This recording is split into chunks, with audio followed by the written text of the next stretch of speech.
કંસ કોના મામા હતા એ નથી ખબર પડતી, પણ બે હાથ જોડીને પ્રાર્થના કરવી છે કે કંઈક આને શીખવાડો ન કરા ટળી જાય.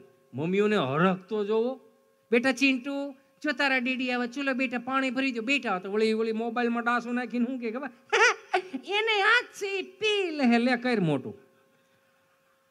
હવે પાણી નથી ભરી દેતો તેનો વાઇસ નાખે. આ પાણી નથી ભરી દેતો તો આ વાઇસ એનો નાખશે. આ હરાદે નહીં કરે. આ ગૂગલ પે કરશે 150 ની ચાઇનીઝ ભેળ જવા દો. અમારા બાને બહુ ભાવતી. કાગડા મારી નાખવા, કાગડો ચાઇનીઝ ભેળ ખાય એમાં ડોહું એ તો જોવો. એ 150 રૂપિયાના એ 500 રૂપિયાના ફિલ્મ શીખવાડ્યું. હું ગામડામાં દાદાજી બોલતા હતા તો હિન્દી ફિલ્મ વાળાએ દાદુ શીખવાડ્યું. ગામડામાં જીજાજી બોલતા હતા તો હિન્દી ફિલ્મ વાળાએ જીજુ શીખવાડ્યું. ગામડામાં મામા બોલતા હતા તો હિન્દી ફિલ્મ વાળાએ મામું શીખવાડ્યું. મામું એટલે હિન્દીમાં બૂસમારું થાય કે મામું બનાઈ ગયા એવું કંઈક કે એમ. હિન્દી ફિલ્મ વાળા એક જગ્યાએ માર ખાઈ ગયા. ક્યાં ખબર? ફૂવાનું ફૂ ન કરી શકા કે બધું થોડું થઈ જાય એમ. કેટલું ટૂંકું કરાવ્યું, શબ્દો ટૂંકા કરાવડાય તો કે હવે કપડા ટૂંકા કરાવડાવ્યા. 30 વર્ષ પહેલા ભાઈની જાનમાં ગયા હોય ને ભાઈ પૌણીને ભાભીને ઘરે લાવે, તાજે તાજા રૂમમાં જાય ને મેમ તો સુગંધ બહુ ઊંડી ઊંડી લેતા.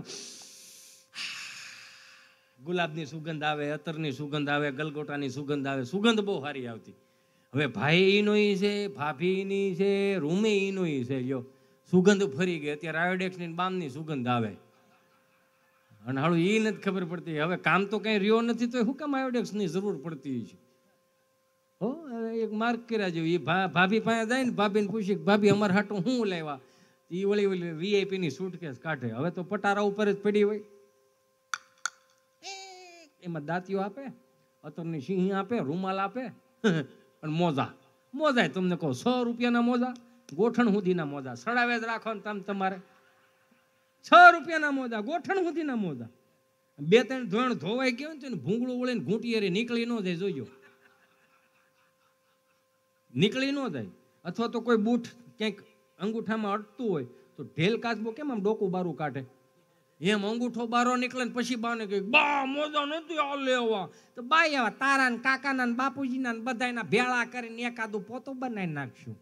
તો તમે વિચાર તો કરો, 3 વર્ષ પોતું હાલતું હતું. 100 રૂપિયામાં સબકા સાથ સબકા વિકાસ. મારો રામ ભલું કરે. આ ગામડાનું છે બધું. અને અત્યારે જ મારો રામ ભલું કરે. જેમ જેમ રૂપિયા વાળા થતા ગયા એમ ટૂંકું ટૂંકું થતું ગયું બધું. 300 રૂપિયાના મોજા આવે, પગના તળિયે સોંટાડવાના જ આવે. જો અહીંયા શીખી ગયા હમણાં ઘૂંટીથી એક વેત ઊંચું પેન્ટ સીવડે. આપણને એમ લાગે કે 60માં આવ્યું હોય છે આને. હો ઘૂંટીથી એક વેત ઊંચું પેન્ટ સીવડાવે. એમાં ઓલા લોફરના બૂટ પહેરે. તો આપણે આમ નિરખીને જોવો ને તો એમ જ લાગે હાંઠિયો શીફડો કાઢીને ઊભો. એટલે કંઈક ભળે એવું પહેરો ને મારો બાપ, કંઈક ભળે એવું પહેરો. રૂપિયા વાળા થયા છે. પેલા જેવી કરકસર આપણા બાપને પૂછી લ્યો કે કયા કલરનું પેન્ટ હતું ની ખબર નહોતી, એટલા થીંગડા સોંટાડ્યા હોય. ગરીબાઈ નહોતી, ગરીબાઈ હરતી જ નહીં, પણ સગવડ નહોતી. સગવડ નહોતી એટલે તો આ મોટા છે આમાં.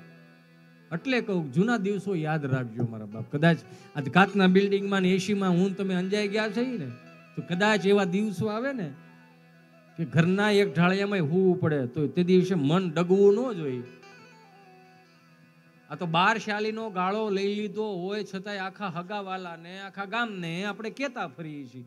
શબ્દો ઉપર ધ્યાન રહેજો. ખાલી 12 શાળીનો ગાળો લીધો હોય આખા ગામને કહી દે કે અમે મકાન રાખ્યું ને કેટલા વારનું તો કે 70-75 વારનું. એમ? હા, અમારે 75 વારનું મકાન લેવાઈ ગયું. તો એવા મિત્રોને કહો, એવી માવડીઓને કહો, 75 વારના પ્લોટમાં એટલું બધું તમને અભિમાન હેનું આવે છે? 500 વારના પ્લોટમાં આપણો બાપ ભેહું બાંધતો હતો, એ કેમ ભૂલી જાવ છો? 1000 વારના તો એ બાપ ખળા કરતો હતો, એ કેમ ભૂલી જાઓ છો? 1000 વારના ખળા કરતો હતો ને એટલે તો હું તમે અહીં પોગ્યા છે. છતાંય મહાનગરમાં રહેનારી મારી બેનું હોય ને મારી માવડી હોય ને એને પગે લાગીને કહું છું કે આ આપણી ઘેર એક દીકરી હોય ને તો એને ગામડાની પ્રથાને રીતિ રિવાજો થોડાક શીખવાડો. વિદેશમાં ચાઇનામાં તમે જુઓ તો બાળપણમાંથી 1.5 વર્ષનું છોકરું હોય એ 10 વર્ષનું છોકરું કે છોકરી કે છોકરો 15 વર્ષના થાય ત્યાં સુધી એને એનું કલ્ચર શીખવાડવામાં આવે છે. એને જુડો, કરાટા, કુંફુ એની પરંપરાઓ શીખવાડવામાં આવે. એટલે તો એ દેશ કદાચ હું મારા મતે એમ કહું આગળ છે. અને આપણા 2 વર્ષની દીકરી થઈ હોય, 5 વર્ષની દીકરી થઈ હોય તો રીલ્સું ચડાવે છે, અખિયા મિલાવ કભી અખિયા ચોરાવો, ક્યાંક તું ને કિયા જાદુ. તો આ પરંપરા આપણી આગળ આમને વધતી રહે? એના હું તમે 2 જવાબદાર છીએ સાહેબ.